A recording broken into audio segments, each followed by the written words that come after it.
Hello, friends, comrades, and people hate listening to this because you saw me make a TikTok about communism and got really mad about it and clicked the link in my profile to find other stuff to get mad at. I'm Hilary Agro. I'm an anthropologist who studies drugs and our relationship to them as individuals, as a society, and as a species. And I also study activism and organizing by drug users against prohibition and capitalism. So welcome to Bread and Poppies. Today is a lighter episode than the last two. Society is, on fire, and it's really important that people listen to the stories of people who have been directly harmed by the war on drugs. So if you haven't listened to my interviews with Daniel Musig on the previous two episodes yet, please do. They're not up on YouTube yet, but I'm going to be uploading them hopefully soon, but they are available on the actual podcast platforms that you can find Bread and Poppies on. So today what I have for you is not exactly optimism per se, but it's something even better: strategy. We need hope in our lives so that we don't give up the fight against prohibition and capitalism, but what I find really motivating is talking through exactly how we're going to approach that fight. Given today's subject matter, I should make it very clear that I'm speaking metaphorically when I say the word fight. Today we're going to answer the age-old question: guns, are they good or are they bad? It's obviously going to be more complex than that. I'm an anthropologist, so anytime I seem to be doing a reductionism, I promise it's only because of character or time limits on social media. But this is my podcast, so here I can do whatever I want. Just rail a bunch of complexity and get loaded on nuance and subtlety. So Taylor Genovese and Dick Powis are two anthropologist colleagues of mine, and I brought them on the show to talk about whether socialists should arm ourselves. Legally, of course. You know how I feel about law breaking. We respect the law here on Bread and Poppies. What gun laws should look like, and what role guns should play in leftist movements. Rest assured that this is all theoretical, just a bunch of academics talking about hypothetical situations, because that's what we do for fun. I am not advocating for or encouraging anything, and I do not condone violence. We're just thinking and talking here. It's all jokes. It's parody. All of this discussion is taking place within the context of playing Minecraft. So enjoy the interview, and if you have opinions on guns and leftism, please comment on this video or on the Bread and Poppies Twitter posts. I'd love hearing people's thoughts. If you want to support my work, which is deeply appreciated and also needed because I pay by the hour for childcare while I record these episodes because we all live in a capitalist hellscape, or if you have questions or topics you'd like me to make a TikTok about or include in a podcast episode, become a patron at patreon.com/HilaryAgro, link in the description. Hi guys, thanks for joining me today. Thanks for having us. Yeah, thanks. So today we have a special treat where I am going into this episode acknowledging that I have this instinctive feeling opinion. When you have one of those opinions that you're like, I don't know if this is really right, but like it's just kind of how I feel. And I'm going to get my two friends, colleagues, and comrades here to try to change that opinion because I know it's misinformed, but I still feel that way. And what we're talking about today is guns. Are they good or are they bad? I think they're bad. I think that basically nobody should have them. But I'm willing to change my mind about this. And obviously because my colleagues here are anthropologists, nothing is ever as simple as good and bad. So we'll get into the deconstruction of that. But so we're here today with Taylor Genovese. He is an anthropology PhD candidate at Arizona State University. And can you give me the little spiel for what you're studying? Because it's really interesting, but it was too long for me to say in a nutshell. Yeah, sure. I study a political theology kind of conglomerate that wasn't really an organization, but in Russia in the 1880s called the Russian Cosmists, who advocated for unlimited travel throughout space and human immortality for all. And I look at the way that those beliefs have traveled through time and the way that capitalism and Silicon Valley has both hijacked that and used those ideas for very different political economies and very different kind of utopian visions because they're obviously quite closed off in the Silicon Valley version of cosmism. So that's kind of what I'm looking at. So basically, like Soviet utopian is good, Elon Musk bad. Yeah, in a way, but the cosmos actually started before the Soviet Union, so Oh, okay. Oh, right, it was 1800s, kind you of said, yeah. early socialist movements in Russia, and then during the revolution, it actually took off quite a bit. And even though we're here to talk about guns, I can spew on this forever. But there was a Yeah, really cool group we'll called have the you back on, Biocosmist maybe. Anarchists who took a hold of this and said that we don't need like any of the theological elements of this, and we should all just travel through space and settle on Oh. red Mars and create a utopia on Mars of all of our dead relatives that would be able to be resurrected, and we could all live on Mars in a communist utopia. Oh my God. Okay. Well, this is really interesting. So I want to talk more about that at some point. We're going to put a pin in that because I actually have so many more questions about that, but we'll get very sidetracked. We should do an Elon Musk bad episode. Oh, yes, we should definitely do that. Yeah, totally. Yeah, and so also here is Dick Powis. He's an anthropologist at the University of South Florida in public health, and he specializes in maternal and child health and gender, kinship, labor, social support. These are all really great things that anthropologists study, and he does a great job with that. And one thing I want to note is he did his PhD, his dissertation research on expectant fathers in Senegal. And I've always found that work to be really cool because there's a lot of attention that's rightly paid to expectant, like birthing parents, but the actual experience of like partners and like the fatherhood experience is really understudied. So that's work that he has previously done. And so these are two good friends of mine, and a while ago, the reason we're doing this now is a while ago, I had mentioned something about how like I don't know, guns are bad, and they were like, well, actually, as a leftist, you should have a bit more of a bit more complexity in your opinions on this thing. And I was like, but I don't want to because they scare me. So we're gonna address that today. Much like a little spoiler for an episode I'm hoping to do in the future. And I know what people are gonna immediately react when I'm about to say this. But I have a leftist friend of mine who was like, crypto is good, actually. I know. So I'm gonna have him on, and we'll see if he can change my mind on that. That might be a harder sell, but we'll see. So so thanks for joining me. And so we have I decided that because all of my arguments for like really strict gun control and against guns are based in like just my effective reaction to the existence of guns. We asked on Twitter for some better arguments. So I'm gonna use those. Do you have any opening sort of like things you want to throw out there? Well, I think what's really important to foreground is that like the idea of guns as a concept and as material objects are obviously going to vary quite a bit culture to culture, right? Mm-hmm. And I think the kind of disgust for guns comes out in the United States and Canada too, comes out of a history of these tools being used by white colonial settlers, right? And the disgust in that respect is justified. However, when you dig into some of the history of how these tools have been used by liberation movements and how then the white settler colonial institutions have reacted against it, you start to see some of those nuances. So like modern gun control only came about after the Black Panthers staged their Capitol demonstration of carrying guns to the California Capitol. And who was the one that initiated gun control? Ronald Reagan, which is quite surprising when you think of him as this kind of like, individualist. So these reactions... And just the way that he's been mythologized among the right to basically, they treat him the way that they treat the biblical Jesus Christ. They take selectively whatever is going to support their current regressive opinions.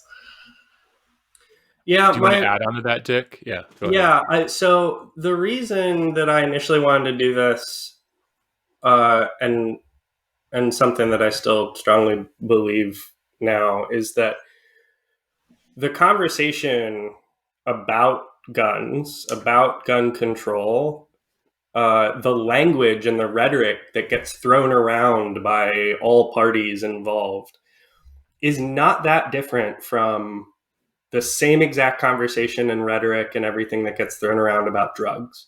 Yes. Okay. I was going to get into this too. This is my motivation as well, as I feel like I'm a hypocrite. I feel like that's my entree with you is to sort of like, if we think about this in terms of, there are some differences, some very important differences, but a lot of it is the same, and a lot of it, and the history of gun control and the war on drugs are very much tied together through racial politics, through the idea of like super predators and the trope about like the South Side of Chicago and all of those moral things. panics. Yeah. Right. Exactly. Yeah, that's interesting, and that's been in the back of my mind too. And it's something that people, when I do the thing that I do all day, which is like argue with people about drug prohibition on the internet, and it's often something that people bring up, like, well, then should all guns just be available and like, whatever, and free for all. And that's not what we're saying about drug prohibition either, or drug legalization either. We're not saying that it should just be like, there should just be vending machines on the street that anyone can access, because obviously we need to prevent children and minors from accessing in a lot of cases. And but at the same time, it's and just the fact that like prohibition doesn't work, like you can't actually stop these things. But like you mentioned, like there are also some really important differences. Like drugs are not designed to hurt, and guns are. Like that's. And people kind of like try to deny that and try, they're just like a tool. Like, yeah, like a knife is a tool. A knife can hurt. A knife can also cook you dinner. But like a gun is specifically designed to harm living creatures. Like that's what it's for. So, which is not necessarily a bad thing. Like I'm not like, once again, I don't want to imbue these objects with morality, because we are human beings. We've been like harming other living creatures since our existence, because we, eat meat, or most humans have done that. So it's not that, it's like inherently a bad thing, but it's just different. Like a drug is intended to like alter your consciousness, and a gun is intended to harm. So yeah, I'm just not sure how to factor that stuff in. But I guess in the end, it's like, it's sort of like wanting to be pragmatic about access and about who prohibition impacts, which I think is, ties back into all the racial politics stuff, is that whenever you prohibit these things, the people that are impacted are the most marginalized people, and also like radicals, because that's, what they want to use these laws. When we're talking about laws specifically being used to disenfranchise marginalized populations, it's not just like by coincidence or because like racism is fun to like the people in power. It's like, it's because of power dynamics. It's because like they can, in terms of drugs, they can use prohibition to disenfranchise like certain populations, and like take away people's right to vote, and like disrupt communities and all that kind of thing. And I guess, so what is the political utility of gun control, gun prohibition? So I'm curious I have an answer, and a sort of like hypothetical answer, and we can talk about that. I'm curious to know if among the arguments that you solicited, if you found like, which ones did you find compelling? Most compelling? Okay. That's a good question. Okay, so there were some good ones. Because I thought of one. I actually have a good leftist argument. It doesn't hold a lot of water, but I'm sympathetic to it, and we can talk about it later. But I'm curious to know like what you found. So there were some good arguments. Yeah, that's a good idea. I think we should address them. And I will say, just to start, I think the opinion that I'm going into this with isn't that like we need to like get rid of like, it's not so much that I feel like we don't need to get rid of all guns. Like if I could just like snap my fingers and have every gun on the planet disappear, I would probably do that without a second thought. Wait, no, I'd have to have a second thought because I don't want people who live in areas with polar bears to not have guns. Fuck, this is difficult. It's complicated. Anyways, I would want most of the guns to be gone. However, that's not a realistic thing, and like we can't necessarily do that. And so, yeah, I guess my opinion is basically like heavily regulated, but then also who does the regulating and who's affected by that. Yeah. Yeah. This is tough. So, yeah, it's really a tricky put yourself in a corner here. Yeah. Damn it. Well, I did admit that going into this, it's just not an issue that I've thought deeply enough about. So that's what we're here to do. So the arguments against gun control, against the proliferation of guns, against, arguments for gun control. We'd be powerless against the state in an actual revolution because weapons technology is so vastly advanced today, and the state has all of it. So this is an argument that's coming from the idea that leftists don't need to arm ourselves because, it's like the idea of like an armed revolution is not something that's going to happen when the state has all of this technology. And so that's an argument that I've seen a lot. My response is tell that to Vietnam. And tell that even recently, tell that to the Zapatistas, who still have control over their autonomous zones in Chiapas, who went against the Mexican state, which also has bombs and planes, air forces, navies, armies, and they still control their territory. And they were able to control their territory because they armed themselves. There's a ton of historical examples of people that are armed with barely anything, but firearms, right? Mm-hmm. Absolutely. Yeah, small arms. Yeah, right. Yeah. As it would be known. So rifles, pistols, those kinds of things. Okay, so two things. One, now I'm kind of curious whether or not those historical narratives have been downplayed in the favor in the service of like getting people to think the way that this person who brought this up and the way I low-key think is that like, well, it's not even worth fighting because the person with the bigger gun always wins. That kind of narrative, if there's some utility to why that propagates. But then my other question is, the thing that I would bring up as, my role as the skeptic here, is people, yes, Vietnam, good example. The Zapatistas I don't know nearly as much about as a leftist who has deep ties to Mexico. But the idea that like weapons technology is just like so far advanced now, even just in the last 20 years, like just drones and like, like everything that exists now in the arsenal of like, particularly the US, I don't know about the Mexican state, but that like, would that make a difference? I mean, we can look at Iraq and Afghanistan and see the kind of, the US isn't good at winning wars. The United States, what's that? The US isn't good at winning wars, I guess. No, right. If they were like as excellent as we believe them to be, or they are said to be, then those things wouldn't have been drawn out for 17 years or whatever, right? Mm-hmm. Yeah. Not to defend, Islamofascists, but like they are not the U.S. military. Yeah. And do you, and I also just want to put it out there that we are three academics talking about all of this theoretically. No aspirations right here. We're just having a theoretical academic hypothetical. Discussion. Yeah. Hypothetical. Right. Not something that any of us would ever be involved in, of course. But so then I'm also wondering, like, how I mean, maybe you two aren't necessarily the people to ask this question because I don't know how much you know about this.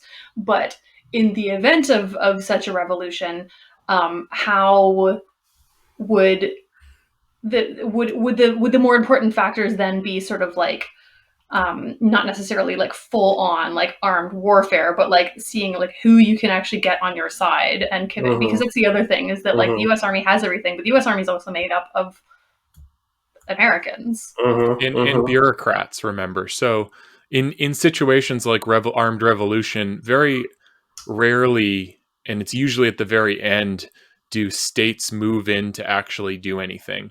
In fact, what a state usually does is they bolster, arm, and kind of push forward their paramilitary units far before they do anything themselves. And we see that here in the United States as well, right? Like, the army doesn't have to commit itself in order to fight against their ideological enemies. Instead, they kind of rouse up and muster, the right-wing militias. And when you look at right-wing militias and left-wing self-defense groups, they're armed exactly the same. There isn't an advantage other than the fact that the right wing controls a lot of the gun discourse and creates fear on a lot of the left of guns, which puts them at an advantage. And that's one of the reasons why people like myself and Dick try and remove that fear, because self-defense groups will be the ones that have to protect our communities, because the state certainly is not. The police are not interested in protecting us. And so that's what ends up usually happening first around the world with armed kind of uprisings. Can I just add to, I mean, absolutely agree with Taylor. And I agree with you that, I might not be the person to ask about that.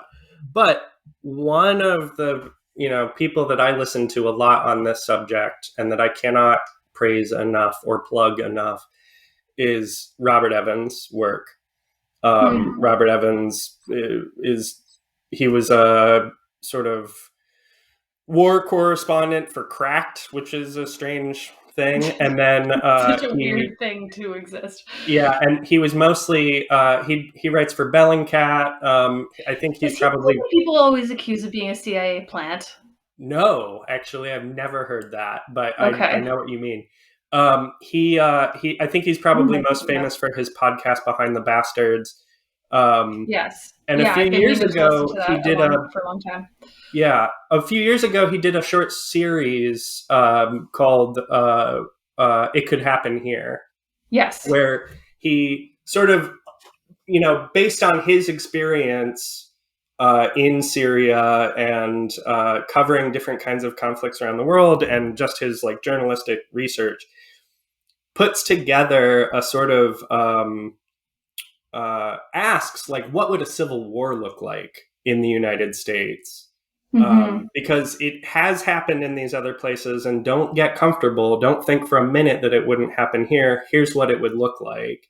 And he talks a lot about these like armed groups that like this. You're absolutely right, Taylor. Like the state would more or less retract itself from the conflict while funding and supporting these paramilitary groups. And Robert Evans predicts, and a lot of his predictions have already come true over the last couple of years, that the big threat is going to be, or is, like dominionist Christian enclaves who, are able to sort of amass a ton of support and infrastructure and control a lot of that infrastructure because they control a lot of the gun discourse and stuff like that.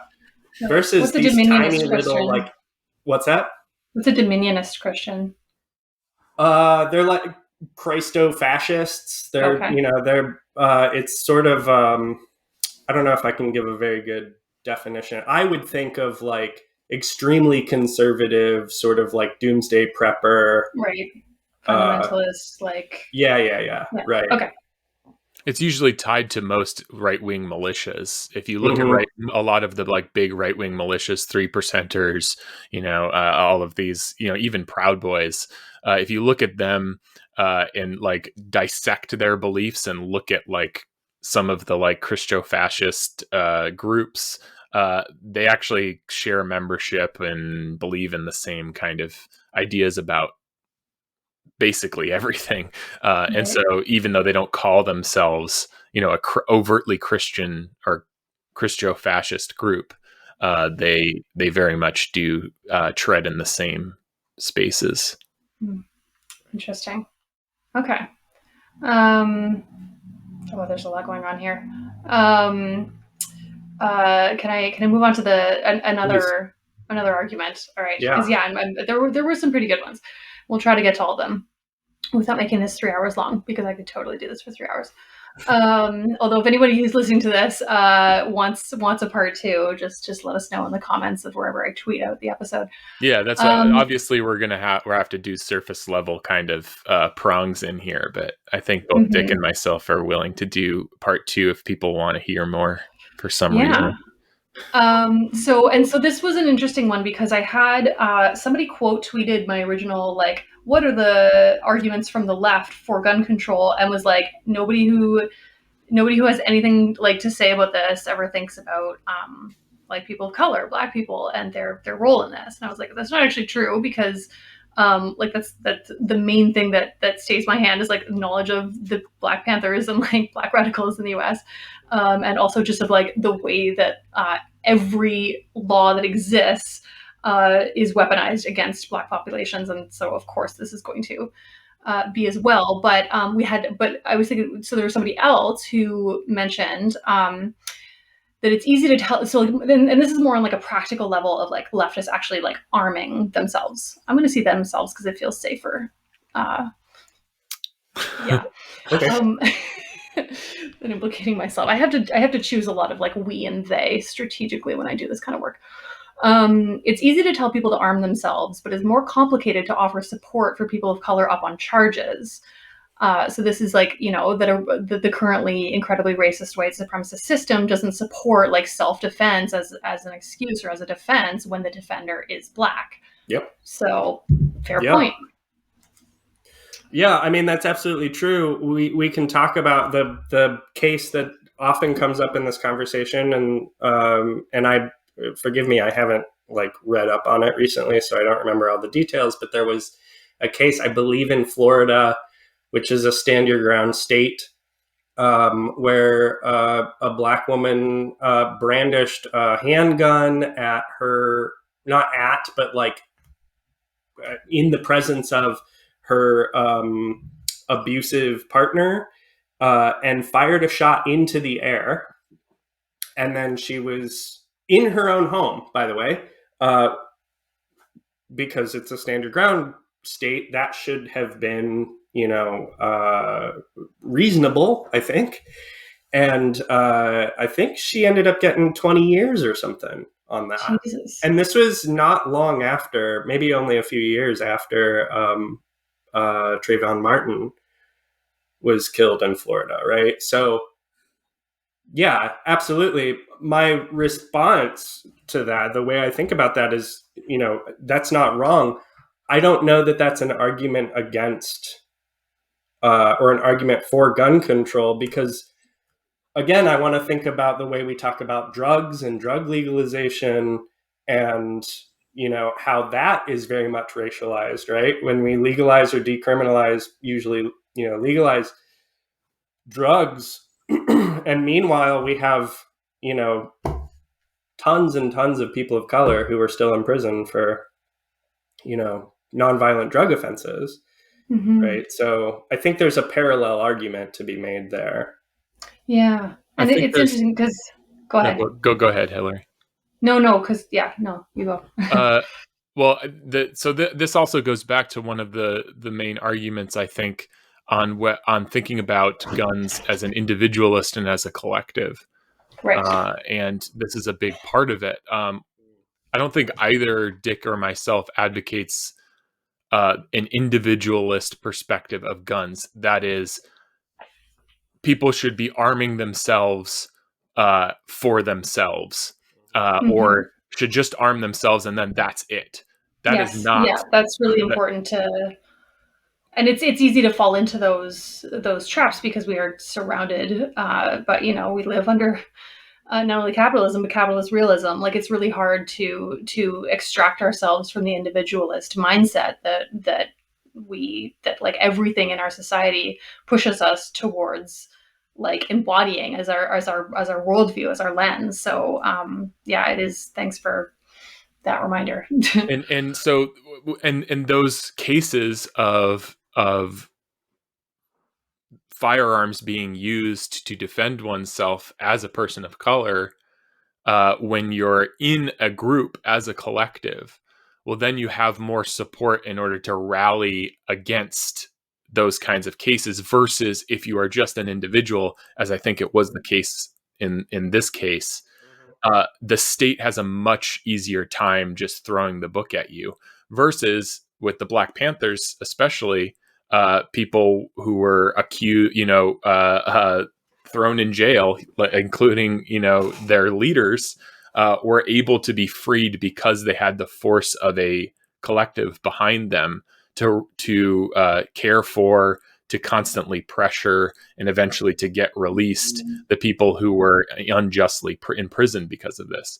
Of course, there's always, it's never one or the other either, right? I mean, having a gun personally, which I am a owner of a firearm, it would be a hypocrite if I came on here saying that, that I love gun, that I think all leftists should have guns, and then I didn't have guns. I'm an owner of multiple firearms, and I've personally, as an individual, feel safer because I've gotten death threats from fascists. I live in Arizona, where we have a very high concentration of fascist groups who know my name and know where I live, and having a firearm helps my own peace of mind in knowing that I can defend myself if I need to, or defend my family if I need to. And I believe firmly that because I own a firearm, I haven't been hassled by fascists. Because So I think it's important to acknowledge also like the different contexts that we're all working from too, because I'm Canadian. There are lots of guns in Canada, but my personal experience, this is just how it is for me as a white woman growing up in Southern Ontario, but in a big city, well, big for Canada, an hour south of Toronto. I don't own a gun. I've never touched a gun. I don't think I've ever seen anybody handle a gun that wasn't like a law enforcement officer. I don't know anybody who owns a gun. I have never heard gunshots in any neighborhood that I've lived in. I don't know anybody who has been impacted by gun violence. Like, it's just, guns just functionally don't exist in my experience. And I'm not saying that it's the experience of every Canadian, but it's like fairly common. And it's just, and I remember, going, like, every time I go to the US, I'm like shocked, and I feel very like, I don't even want to call it like sheltered or naive or anything, because it's just different. And to say that is to kind of like imply that this is the real world, and this is like how things are or should be. But there's guns everywhere. And I also just, acknowledging maybe, yes, a little more of the sheltered and naive. I remember my partner and I stayed with Dick in St. Louis for a conference once, and I remember talking to Dick about like, oh no, like there's like people get mugged here, like it's a real thing, like there's violence, there's guns, like it's Ferguson's right next door, and obviously like most of that violence like comes from the police towards the people, but like it's a thing that is around. So I do want to acknowledge that. Obviously my sort of like experience with guns is like very theoretical, and yours is very real. But then I also want to ask, so you believe that owning a gun has kept you safe. How does that function?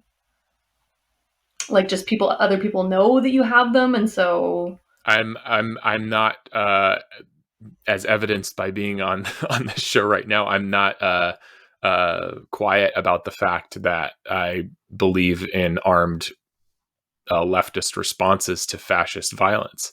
And I'm not quiet about the fact that I personally own, that I'm a part of the Socialist Rifle Association and own a firearm, and I've worked with other armed groups in Arizona specifically, because because my context of being here in this state especially is just overrun with kind of right-wing militias. And so the response had to be from a lot of other organizations.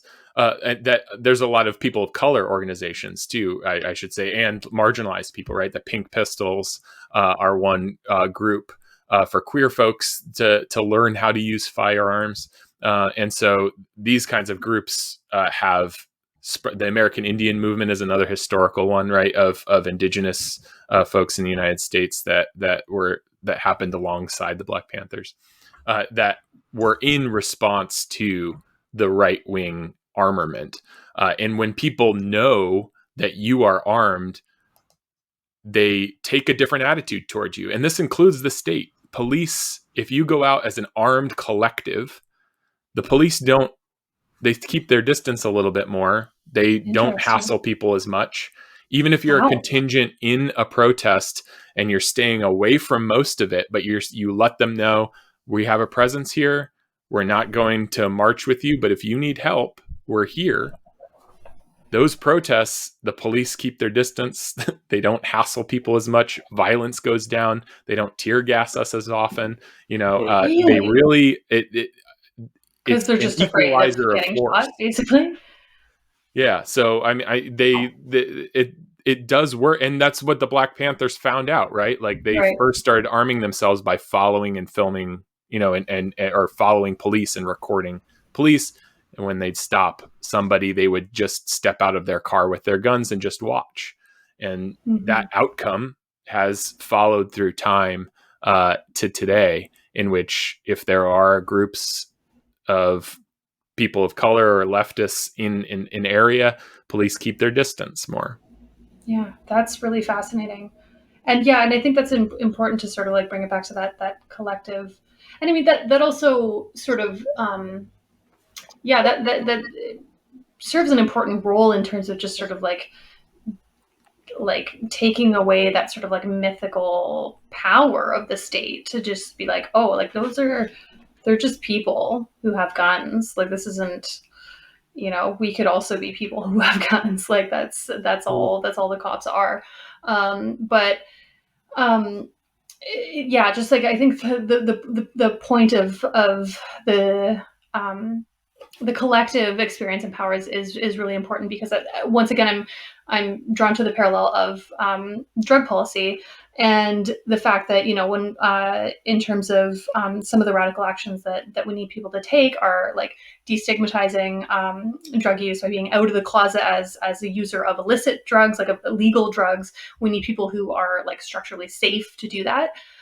So it's not like I would tell everybody should be out of the closet, because obviously some people can't be. And if you're a person of color, if you are a parent, you should not do that necessarily unless you feel really safe doing it, because it's very dangerous. But if you don't have kids and you're white and you are middle class and you're like pretty comfortable, please be open about your illegal drug use, because that helps to destigmatize. And and also, in terms of like the new movements that are happening towards safe supply. So this is groups such as the Drug User Liberation Front in Vancouver, who are like doing, very radical, like fully breaking the law action, just giving drugs to people openly, because that's what we need. We need a safe supply. So they're saying, fuck it, like just come arrest us. We're just going to give people the drugs that they need. And because they're doing that as a collective and they're doing it very openly and like in the face of the state, they're being left alone. Whereas I would not suggest that any like one person, just go and like give away drugs. Like that could be a politically powerful action, but you're going to get the hammer come down on you. So that's really interesting. And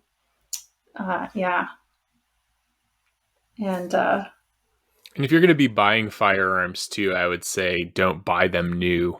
One of the big arguments is like, oh, I don't want to like fund the arms manufacturers. Well, I mean, the government's already going to do most of that anyway. But if you feel more comfortable not giving money to arms manufacturers, there's plenty of like used firearms that you can, go to for supplies, and then you're not directly funding, arms manufacturers. And there's even like leftist gun shops now that are starting to sprout up. I think Dick knows.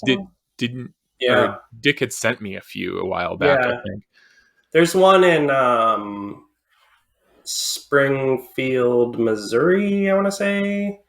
I cannot remember the name of it for the life of me.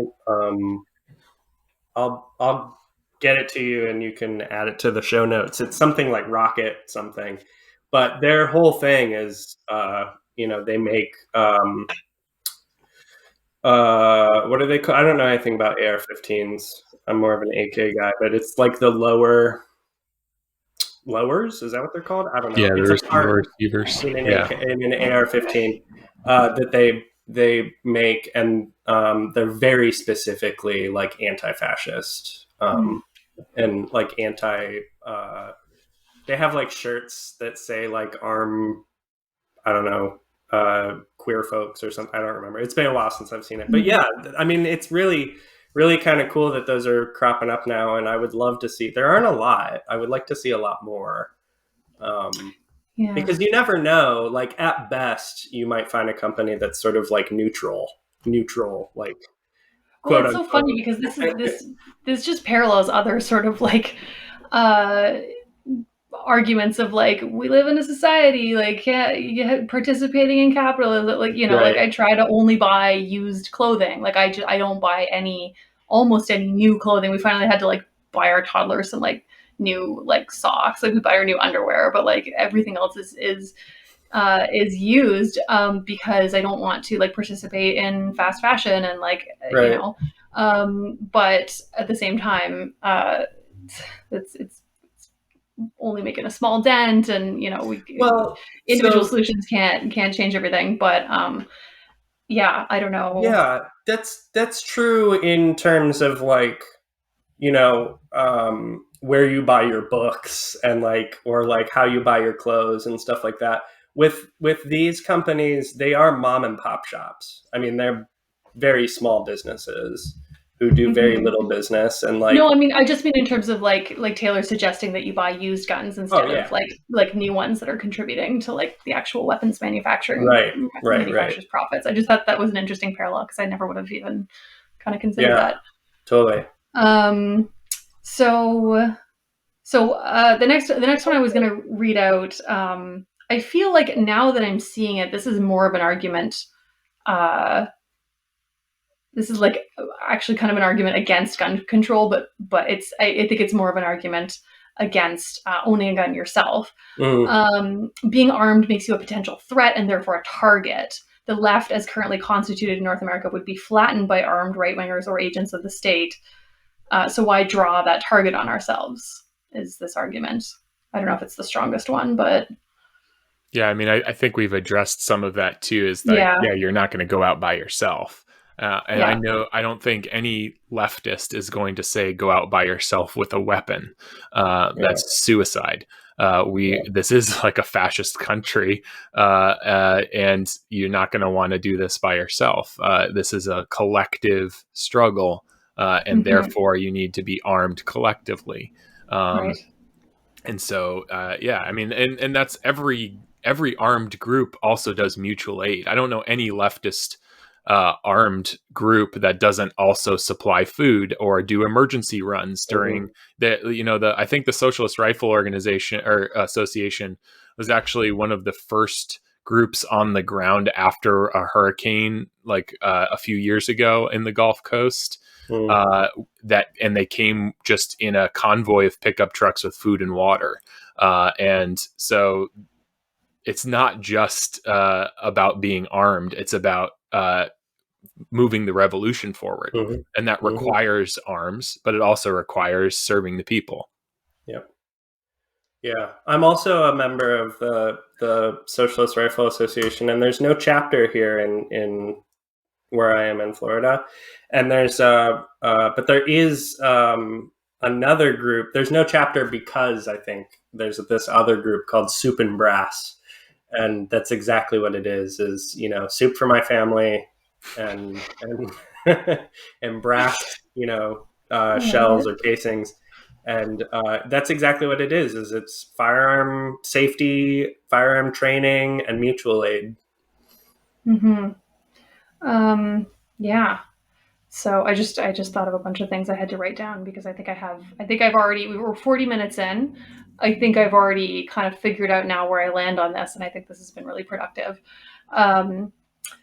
So one more. So I think I've basically two more because I've one that a lot of people brought up that I think is fair, and then another one was like a little bit of a thread, but I want to find I want to give credit to the person who wrote this thread because I thought it was pretty thoughtful. And I think, yeah. Anyways, so the one issue that people brought up, and obviously this is one of those like individualist issues, but that it also is kind of relevant, is the fact that a lot of people, when you own guns at home, if under the ideal conditions of like safety and training and access to like the resources that allow you to have gun safes and things like that, then it's all fine. But like a lot of kids die and a lot of suicides are completed because of having access to guns. And like, once again, I can see the parallels with drugs as well. Like it's, that's just an argument for better education and better resources around safety. But as it is, like, how would you address that? I mean, that's exactly it. A lot of my research in medical anthropology and in public health is largely around support persons, and usually that's with respect to like pregnancy and stuff. But I think of that in terms of many sort of health issues or public health issues, which is like you need strong community, you need a lot of social support, and strong communities make strong communities. And that's exactly, I think you hit it on the head, which is like more education and, more support. Yeah, definitely training. The strong communities portion is incredibly important as well, because one of the other big arguments, I think, is domestic abuse and the escalation of domestic abuse, right? I don't know if that was the second one, Hilary, or not. No, but that's okay. Part of this one. Yeah, I should have mentioned that as well. Yeah, so having strong, tight-knit communities to be able to rely on your neighbors and your comrades around you in order to then be able to call upon them if there is an abuse situation, because abuse is not something that is left or right, political. So this is something that is human wide, right? But it's also not something that is only committed by people with firearms, right? Firearms are an escalator, or can be an escalator, but with training and precautions and strong communities, especially, it deters it a lot, right? You're not an abuser is much less likely to abuse somebody if they know there is an entire neighborhood who's going to, come down on them if they do anything, right? So that's a huge component of this.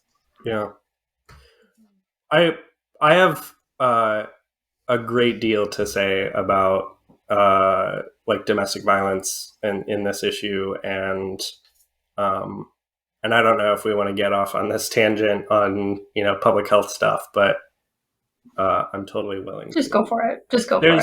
Okay, so where should I even start on this? Okay, keep it concise, but go for it. And I say this only because we are all anthropologists here, and none of us are good at being concise. So it's nice to be challenged once in a while. Okay, so in the 90s, there's this thing called the Dickey Amendment, right? And the Dickey Amendment was originally sort of attached to a funding bill that was going through Congress. And it said that the funding in that bill could not go, whatever funding that the CDC was taking could not be used to promote gun control, right? The NRA like lobbied the shit out of this. Mm-hmm. So it passes. Now, table that for a second and also recognize that there are all these other federal laws that keep certain people from owning firearms, right? So one of those people is domestic abusers. Anyone who has been found sort of at risk of harming themselves or others by like a court or a commission or something like that, they're not allowed to own guns legally. Right. Which is already a problem because, I mean, that relying on the court system for anything, right? Especially like violence against women. Yeah, there are a lot of regulations about who can't own guns, and it also includes people who have addictions to controlled substances. Well, that's another. There's like I'm sure there's ableism in there. Right. Yeah. It also includes anyone who has been convicted of a crime who that is punishable by more than a year in federal prison, with the exemption of white-collar criminals, of course. Right? So there's like all these laws on the books about who can't own guns. But because of the Dickey Amendment, because the CDC didn't do research on gun violence since 1996, we don't actually know if those work. We just assume they do because they make a sort of like liberal sense, right? That they should work. So it turns out, we have realized in the last couple of years that that Dickey Amendment doesn't actually say that the CDC can't do gun violence research. It says that they can't use money to promote gun control. And so the CDC just never did any gun violence research over the last, 20 years or whatever, 25 years now. Just by choice? By choice. Yeah. Right. Yeah. Yeah. So look, the CDC's been fucking up for a long time. Well, kind of like how, they just like lowered the COVID quarantine rules just because like they are a political organization, right? Yeah. So, however, there is decent news here, which is that other organizations have taken up the role of counting and doing this sort of research. And one of those organizations is called the Violence Project, or TVP. So TVP has counted all of the mass shootings since like 1966. I'm not clear on why 1966, but it is. And they gather tons of detailed information about every single shooting based on like police reports, based on reporting, like journalistic reporting at the time. And they amass all this data about like what kind of guns were used and how many shots were fired and how many people were killed and injured and what everyone's names were and like what the shooter's background was, where they come from, all that stuff. So they count now something like 140 mass shootings since 1966, which might seem a little low or maybe a little high. I'm not sure. But what is that? Do you think that's high or low, Hilary? How many? 140 since 1966. That's absurdly low. Okay. A lot of that has to do with... Aren't there like that many every like 6 months? Right. I guess it depends on what they're quantifying. It depends. Yeah, it depends your definition of mass shooting. Right. So a lot, but you may remember there was last April there was this article that came out that sort of like shocked a bunch of people about. It was from CNN, and it said something like there have been 45 mass shootings in the month of April this year. And the reason for that is because CNN defines a mass shooting as like, I think it's 4 people injured, like in a given event. Whereas the Violence Project would say 4 people killed. And so that's why the numbers are way off. Anyway, as it relates to this issue of like domestic violence and masculinity and stuff, I'm working on a study now in public health, which is probably going to get me, I don't know, maybe blacklisted in a few groups because public health people hate guns. But in public health, there's this idea called necessary cause and sufficient cause. And so I'm not going to get too technical here, but the idea is like, if we're talking about coronavirus, a necessary cause of COVID-19 is the coronavirus known as SARS-CoV-2, right? It's also called the sufficient cause because it is necessary and it is sufficient for you to get it. Now, that's not true of everything. If we're talking about malaria, you need a mosquito and you need the organism that it's carrying together. You can't have malaria without both of them. So they're both necessary individually, but together they're sufficient. So if you ask public health people about guns and mass shootings, they'll tell you that the sufficient and necessary cause is a firearm. And so the logic goes, if you remove guns, you won't have mass shootings, right? Or mass violence. And of course, my argument, and I think all of our arguments as anthropologists who know that nothing is that simple, is that if we look at the Violence Project data from going all the way back to 1966, 99.5% of all of the shooters have been white men, right? Yeah. White men are a necessary cause of mass shootings. So what you're saying is we need to abolish white men? Yes, exactly. Yes. Really what it always comes down to, isn't it? Right. No, what I'm saying is... Just kidding. There's a lot of problems with white men, but it's because whiteness, men are like... Well, we could say whiteness at the top and masculinity. Of the hierarchy of workers, but like that, there's still workers, so... Well, whiteness and masculinity. Yes, that's issues. Right. Absolutely. That's what, I mean, and in my work dealing with sort of like being this in-between between like academia and the public and all of these kind of conversations, I always do really try to center like structures and not identities and people in terms of like looking at problems, because it's not that white men are just born with like a desire to like do violence as much as like a lot of like white fascists like truly believe that, like people who really believe in like just human nature is and masculinity is this, and women are that. There's a lot of people who believe that, but it's not true. It's just that white supremacy exists and patriarchy exists, and it shapes people. Yeah, right, exactly. And so I think that sort of brings me down to like, if we're going to tell you, if Taylor and I are going to sit here and tell you like guns are actually cool, fine, like they're good and whatever, and you should have several of them and arm your children too, then we also have to be able to give you like the alternative, which is, if guns are cool and stuff, so then how do we stop all the bad things that happen with guns? And that's sort of where I'm coming down on this, is like, well, if white men are a significant problem here, then how do we fix that problem? Mm-hmm. And so for me, it comes back to social support and education. It comes back to like, well, what is the problem with white men? There's a ton of research on that. And we know that a lot of it comes down to things like economic anxiety, racial anxiety, heteropatriarchal entitlements, and like these colonial mindsets to like be able to claim whatever you want. And then when you find out you don't get what you want, then you're sort of driven into, I don't know, violent outburst or whatever.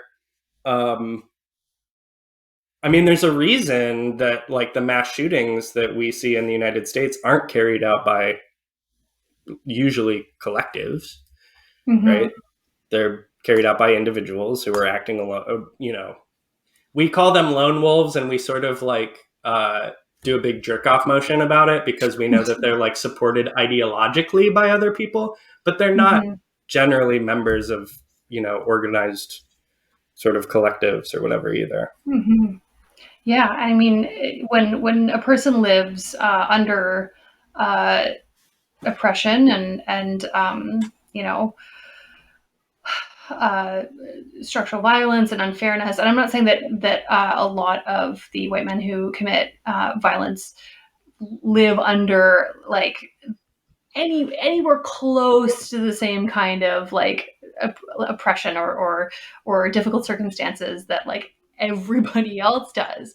But they're clearly not happy. They know that like they haven't been given what was promised to them. The lies that they were sold by capitalism in order to uphold patriarchy and white supremacy. Like, because that's the deal. It's the deal with the devil. Like you are told that you will get, you know, these things and they will fulfill you. All we require in exchange is that you help us oppress, you know, your fellow workers. And your fellow people under capitalism. They're sold this, and in certain places and times, that has come to fruition, and they've been happy with that. But particularly right now, we're seeing this just like collapse of all of these lies and all of these structures because they're built on lies, and so of course they're not happy because, you know, as anthropologists, we are the most closely informed group of people towards like within academia towards trying to understand human nature and what we actually need as human beings, as our species. We need we need the collective. We need not even just society, but like community. We need actual people, and we have a finite need in terms of our resources like food, shelter, water. Like we're animals, but because community and the collective is the main thing that capitalism destroys, and it's the main thing that we need to feel fulfilled, these white men don't have that, and so they are left incredibly unhappy. They're overworked. They like women don't want to date them. Like they just, nobody wants to be friends with them. In terms of like a lot of the people who, you know, are the problem. And so when you feel that angry and lied to, but you are also being sold different lies that are explaining your feelings by like right-wing media and Facebook and all of this, and like white supremacist groups and everything. Yeah. So then you believe that, and then so their anger is like justified in terms of like the actual effective feeling of anger that they feel about living in a shitty society where like there's pandemics and just like bullshit all over the place. But it's so poorly directed and so wrong. Yeah. And like you said, I think that's a really interesting point to make about the as leftists, when we understand that like that we need the collective, we can rely on the collective in terms to make ourselves like not want to jump off a cliff. Like I'm just like I have ways of dealing with my anger that involve like getting social support. But if you don't have that, and you have been told that social support makes you weak, and needing other people makes you weak, then the anger has nowhere to go, and you end up taking it out on your family, your partner, your community. Yeah, right. That's sort of on like the front end of it, is this like lack of social support and community, and like not willing to depend on other people. And then I love what you said about like being sold the bill of lies about like who is to blame for this by the people who are to blame, right? Like I personally believe that Tucker Carlson is probably single-handedly more responsible than anyone else for the mass shootings of the last 20 years. Tucker Carlson and Glenn Beck and you know, all those ghouls. And once again, like I agree with that, but it's once again important to not be like, oh, if we just get rid of Tucker Carlson, that'll solve the problem. Like no, it's like playing whack-a-mole when you're talking about capitalists. Like it's, There's probably a lot of people just screaming right now at the screen that this is exactly what Marx wrote about when he described alienation, right? Like this is not a new problem. That's exactly what I was thinking of too. Yeah, this isn't a new problem. This has been none an of these issue are new with insights. capitalism. This is just like Marx and bell hooks and like Well, so and in the paper that I'm writing about this, I trace this back that far too, and talk about this has been a problem at least in the United States, sort of focusing on the United States since. I'm thinking of like old immigration, like the wave of immigration in the mid 19th century, and then the wave of immigration again in the 1890s, and talking about sort of displacement of indigenous populations, and all of that has been enacted through this like wild blame game in like pitting workers against each other, the working class against each other. Yeah, if folks find this really interesting, I would urge them to check out the book by old Joel Olson called The Abolition of White Democracy, which is a very good political science history book that kind of really goes into this and gives good examples on it. Yeah, great. If there's any, I'll try to put in the show notes some other reading recommendations, because I'm sure we all have lots of them. So I guess we'll try to wind up. What's the word? Wrap up. Thank you. Wind down. Yeah. See, this is a collective endeavor. I don't have to rely on my own brain, my own shitty, full of holes brain for everything.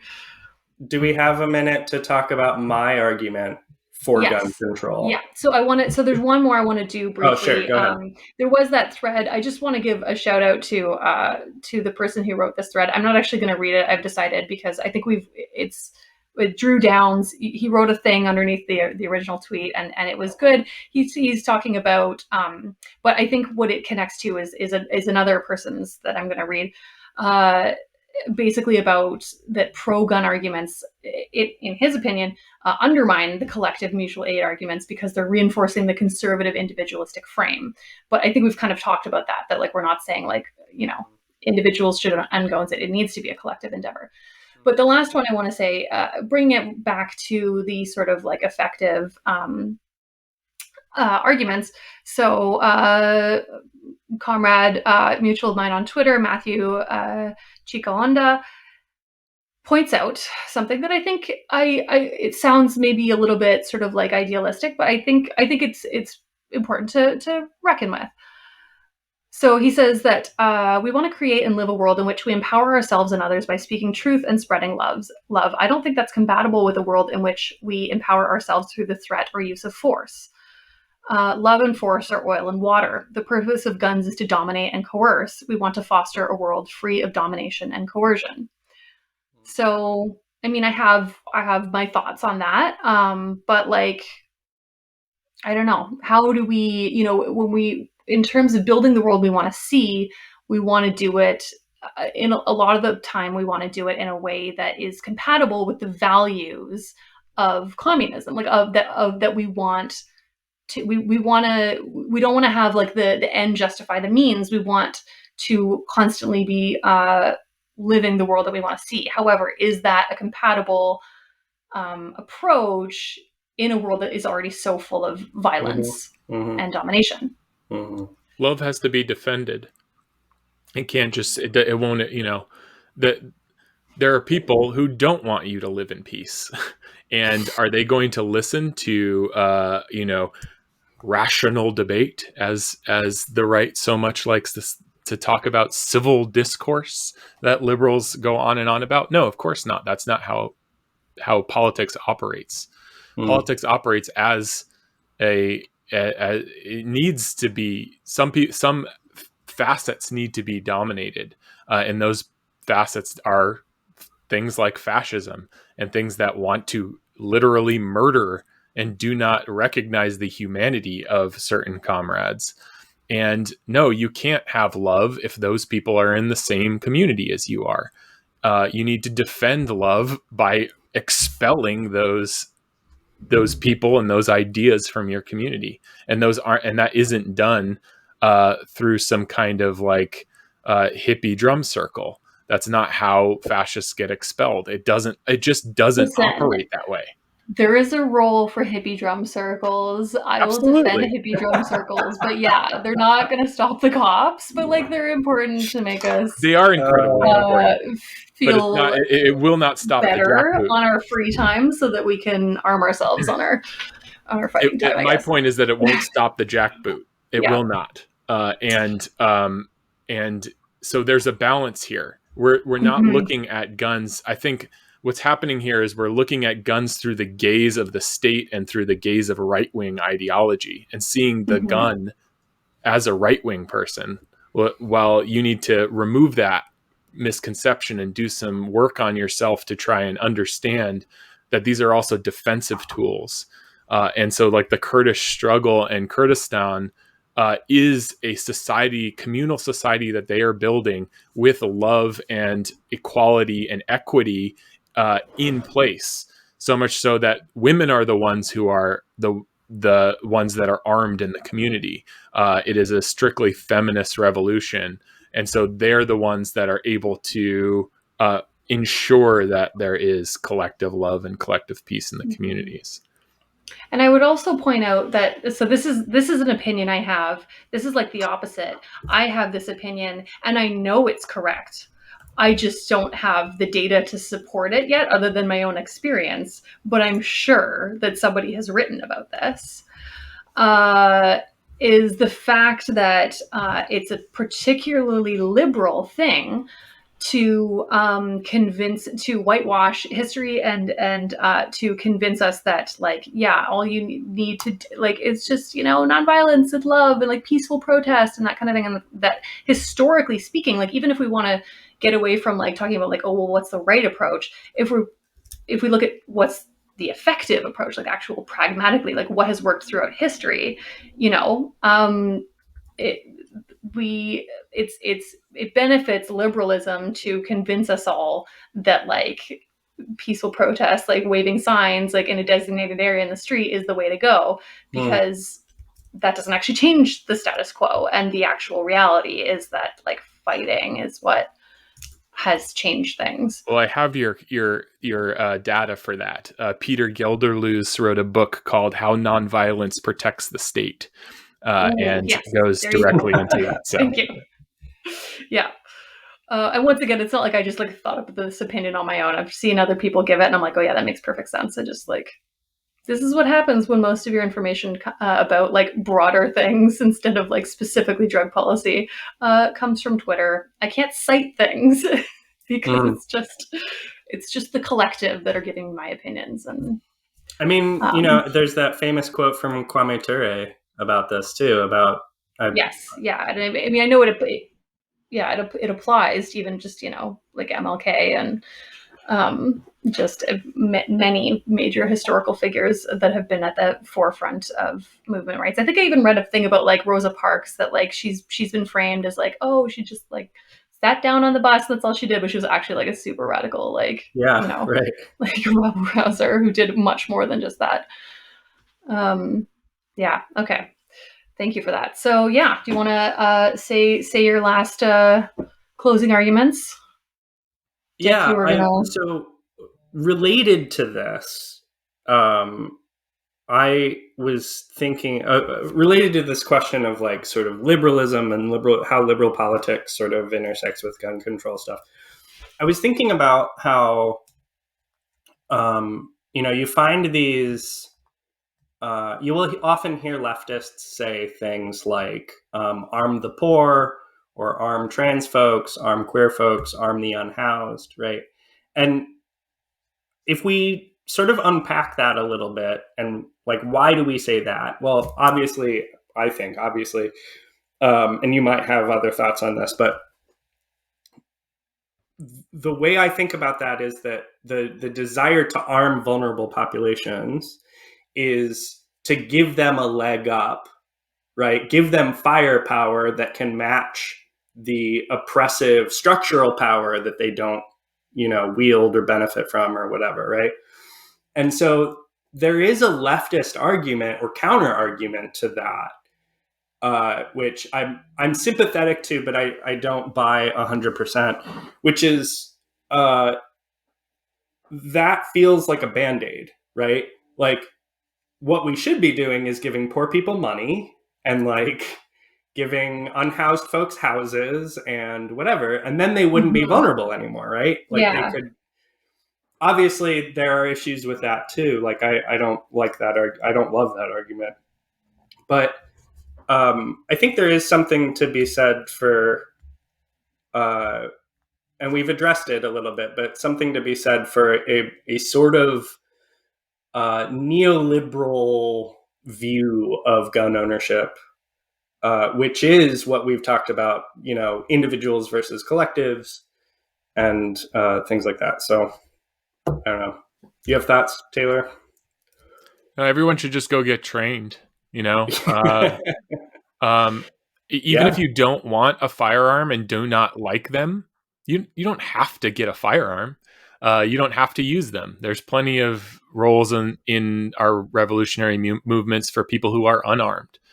We need medics. If you don't like guns, learn how to be a medic, take medical training.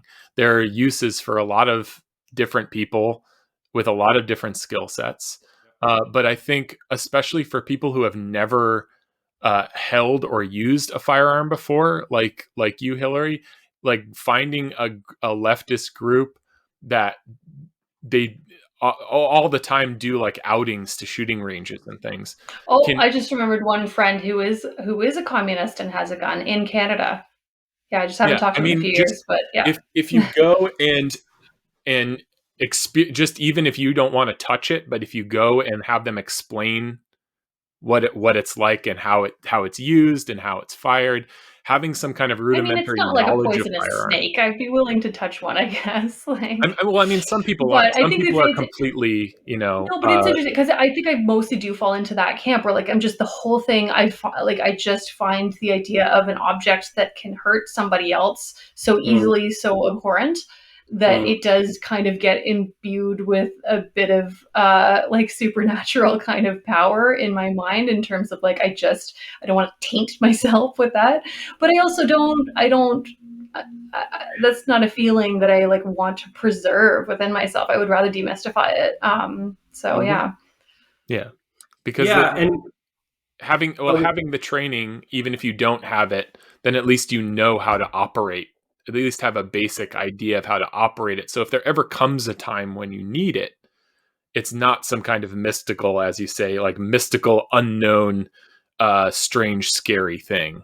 It then becomes a tool that you have some kind of familiarity with. The same as driving a car, which is also quite dangerous.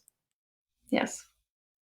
I would add, at the very least, more people should learn how to talk about guns or firearms competently, because no matter where you fall on whatever side, or if there even is a side, or whatever of any kind of discussion or debate, it's really, I think it's important to at least, if you're going to have an opinion on it, know sort of different things, sort of be able to dispel certain myths, right? So everything from learning the difference between a magazine and a clip. Now, I understand that is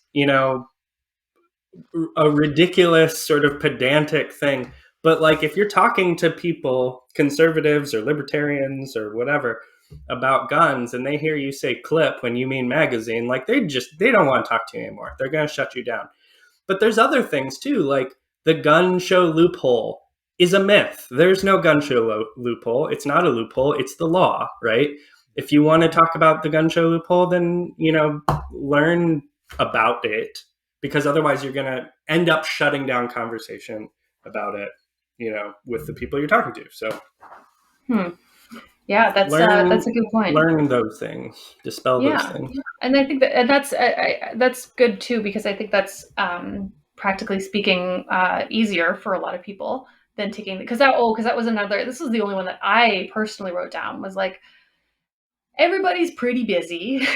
Everybody's pretty stressed. We only have so much time and energy to go around. How much energy should we be devoting to this issue? And I also want to, increasingly, as I'm making this sort of public facing content, the podcast, the YouTube stuff, I want to, there's a lot of fear that's going around, and all of it is justified. Most of it is justified. Everything's a shit show, but I think it's really important, like you said, to learn how to talk about these things. But also, if we're thinking about how to prepare ourselves for, it's not that by talking about this stuff or by getting more comfortable with guns and everything, forming these collectives, it's not that we're preparing for an armed revolution. That's not a thing that's being organized currently on the left, as far as I know. I'm not being invited to those meetings if they are, but it's just that we do need to get comfortable with the fact that things are changing, and they are going to keep changing, and everything is in flux.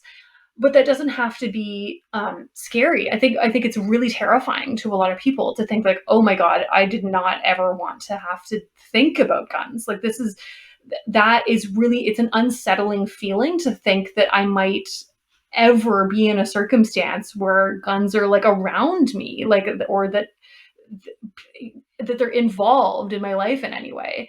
And that's scary to think about. It's scary to think about things like food shortages and supply chain disruptions and not having medical supplies and future pandemics and water shortages.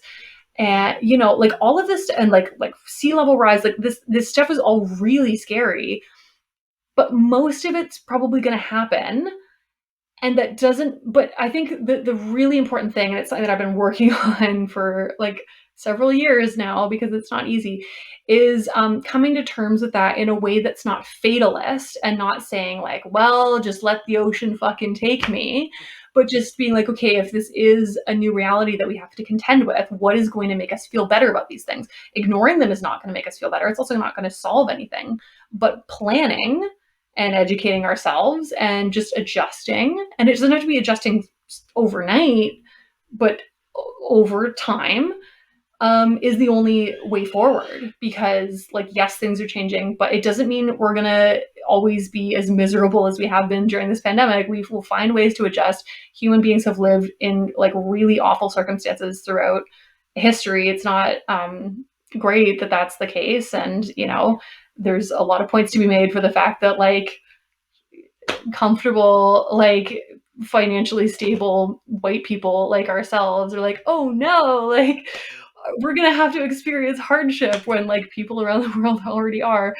But like we can, so the point of all this is that the process of preparing to meet these challenges is part of the solution, not just in terms of like, you know, dual power and like creating new systems outside of capitalism, which is like the solution. But it also, it helps to solve like the mental health stuff, because you don't feel so powerless. You don't feel so impotent and afraid, and you don't feel like everything is just happening to you. You feel like you have some agency over the situation. You're building networks, you're building your community. And it's also like on a day-to-day individual basis, like it's fun. It brings you joy. Like to actually like this, like talking to you guys is much more fun than doom scrolling on Twitter. Like actually interacting with your comrades and solving problems and doing stuff is like good for you. It's good for you as an individual, and it's good for us as a collective. So yeah, so that's why I'm starting to look at these things and like facing my fear of them head on, because we all kind of need to. And it's the more you do it, the better it feels. It's like you know, when I was preparing to give birth, I had 2 C-sections, but when I was preparing to go into labor and everything, I was so terrified because of all of the, you know, the cultural tropes around childbirth, like made it really scary. And so I was like, well, I'm an academic. How do I deal with anxiety? I inform myself. And informing myself about the actual reality of labor and childbirth, and also like talking to other people about it and like preparing for it, made it so that I was like, I'm not like looking forward to this, but I'm not afraid of it anymore. I feel like I can handle it because I've done my due diligence. Yeah. So yeah, we just need to prepare for climate change as if it's a collective labor, and hopefully the metaphor will hold out, and at the end we'll get rid of capitalism, and then it'll all be fine. So we will still have guns, though. I'm just letting you know. We'll see, comrade. We'll see. Well, I suppose if my whole goal is to tell people that, no, we're not going to get rid of drugs in a perfect society, because drugs are part of human society that weapons kind of always have been too. So, but hopefully we can go back to using weapons as like tools to build and help ourselves rather than, and defend ourselves rather than infighting. and just shoot paper. That's shooting paper is fun too. You know, we can just have fun with guns. Guns are toys and they rule. Yeah. Okay. Done. All right. Thank you so much, both of you, for joining me here. And thanks everybody for listening. If you have anything to add, I'm sure there's lots that we missed. And just the fact that we're three white people talking about this isn't great. I hope that we addressed some of the relevant stuff, but obviously as three white people, we're always going to miss things. And just as three like human beings who only have an hour and a bit to talk about this, we're going to miss stuff. So please, in the comments when I post this on Twitter, add anything. And we can have a part 2 if anyone's interested in that. And thanks so much, guys. Thank you. Yeah, thank you. I love having these sort of ongoing conversations, and we're all learning together and stuff, and so I certainly appreciate that perspective. Yeah, thank you both. Solidarity, comrades. Yeah. Oh, and do you have any? I mean, you're academics. So it's kind of like, do you have anything to plug? I mean, Footnotes is our collective blog. We're still not sure if we're going to keep going forward with it, but you have a new project that you guys are working on, right? We have a film that is sent out to festivals. It's not publicly available yet. I have a book that's just probably about to be released. A translation I did. It's a translation I did of Alexander Bogdanov's Art in the Working Class. The first time it's been translated into English. You can find it at peacelandbread.com/books. It should be out. We're recording now. It should be out this week or next week even. Okay, this episode won't be out until probably February or March, so it'll be perfect. out. So it should be out now. So and it's a low-cost book, but we also provide free PDFs, so you can get it for free at peacelandbread.com/books. So check it out. Excellent. That's Dick, do you have any books yet? I have no. I'm writing a lot of stuff right now, and I'm currently working on a book about anarchist public health. Cool. But otherwise, I have no pluggables. You can find me on Twitter at DT Powys, Powis. Excellent. Okay, and Taylor, we're gonna put both of your Twitter handles in the description, because both worth following. All right, thanks so much, guys. Thanks so much. Thank you. Cheers. Big thanks to Dick and Taylor for coming on the show. We had talked about doing this episode for years now, and we finally did it. Bread and Poppies is produced by my fantastic drug policy friend and comrade, Marcel Rambo. The music was created by the artist Pusher. You can find him on Spotify and also on TikTok, where he makes really fun anti-capitalist songs. Oh, he has a YouTube account as well. The microphone I'm using was given to me by Mark Edwards of Ultraviolet Podcast. You can check out his show, also on YouTube. And thank you so much to all of you for listening and for helping with comments and engagement on social media. Like, subscribe, all that great stuff. I know that most people don't have the means to support many leftist creators, even though we're all, doing our best. So sharing our content is genuinely helpful. If you do have the means to support my work, become a patron, please, or buy my baby some diapers from my Amazon baby registry. Fuck Jeff Bezos, but we live in a society, etc., etc. You know the drill. Be well, keep up the fight, rest, and take care of yourself and your comrades. Remember that you can't help other people if you're burned out. So treat yourself with kindness. Treat yourself the way that you would treat your own family and friends, with love and respect. I love you all. See you next time.